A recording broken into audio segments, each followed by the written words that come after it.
বিশ্বকাপে সব দেশের দর্শকরা একদিকে, জাপানি দর্শকরা অন্যদিকে। ম্যাচ শেষে স্টেডিয়াম পুরোপুরি পরিষ্কার করা ছাড়া জাপানি দর্শকরা বাসায় ফেরে না। শুধু খেলার মাঠ নয়, তারা যেখানে যায় সেখানেই পরিষ্কার পরিচ্ছন্নতাকে সর্বোচ্চ গুরুত্ব দেয়। জাপানের রাস্তাঘাটে তেমন একটা ডাস্টবিন চোখে পড়ে না, নেই খুব বেশি পরিচ্ছন্নতা কর্মীও। এরপরও দেশটি পরিচ্ছন্নতায় সারা বিশ্বের কাছে রোল মডেল। মূলত জাপানের প্রতিটি নাগরিকই এক একজন পরিচ্ছন্নতা কর্মী।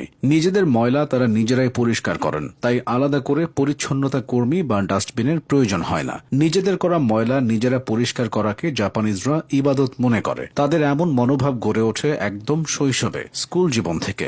জাপানি স্কুলগুলোতে সোজি নামে একটি ঐতিহ্যবাহী প্রথা রয়েছে, যার অর্থ হল সম্মিলিত পরিষ্কার পরিচ্ছন্নতা। সেখানে ক্লাস শেষ হওয়ার পর প্রতিদিন শিক্ষার্থীরা শিক্ষকের সাথে মিলে নিজেদের শ্রেণীকক্ষ, করিডোর, খেলার মাঠ, এমনকি বাথরুমও নিজেদের হাতে পরিষ্কার করে। জাপানের প্রাথমিক ও মাধ্যমিক স্কুলগুলোতে কোনো বেতনভুক্ত পরিচ্ছন্নতা কর্মী বা ঝাড়ুদার থাকে না। এই নিয়মতান্ত্রিক অভ্যাসের মাধ্যমে শিশুদের মনে খুব ছোটবেলা থেকেই এই শিক্ষা গেঁথে দেওয়া হয় যে নিজের তৈরি নোংরা আবর্জনা নিজেকেই পরিষ্কার করতে হবে এবং সবকিছুর প্রতি দায়িত্বশীল হতে হবে। ফলে বড় হয়েও তারা কখনো রাস্তায় বা যে কোনো সাধারণ স্থানে সামান্যতম ময়লা ফেলার কথা অবচেতন মনেও চিন্তাও করতে পারে না। জাপানের রাস্তায় ডাস্টবিন না থাকার পেছনে একটি বিশেষ ঐতিহাসিক ও নিরাপত্তা সংক্রান্ত কারণ রয়েছে। 1995 সালে টোকিওর সাবওয়েতে সারিন গ্যাস দিয়ে একটি ভয়াবহ ও কুখ্যাত জঙ্গি হামলা চালানো হয়েছিল, যেখানে উগ্রপন্থীরা রাস্তার ডাস্টবিনের ভেতরে রাসায়নিক মরণাস্ত্র লুকিয়ে রেখেছিল।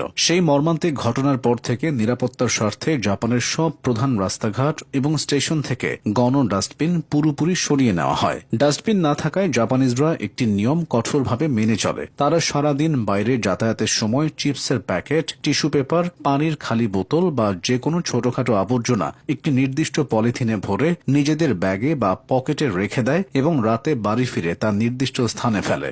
জাপানের পরিচ্ছন্নতার আরেকটি বড় কারণ হল তাদের অত্যন্ত কঠোর, সুশৃঙ্খল এবং নিখুঁত বর্জ্য ব্যবস্থাপনা পদ্ধতি।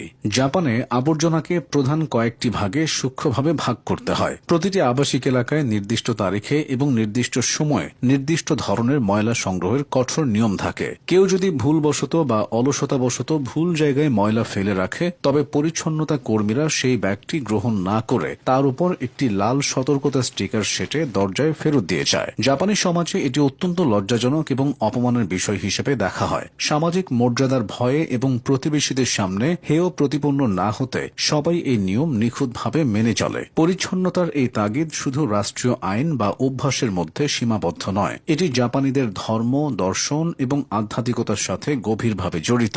জাপানের প্রধান দুইটি ঐতিহ্যবাহী ধর্ম হল শিন্তো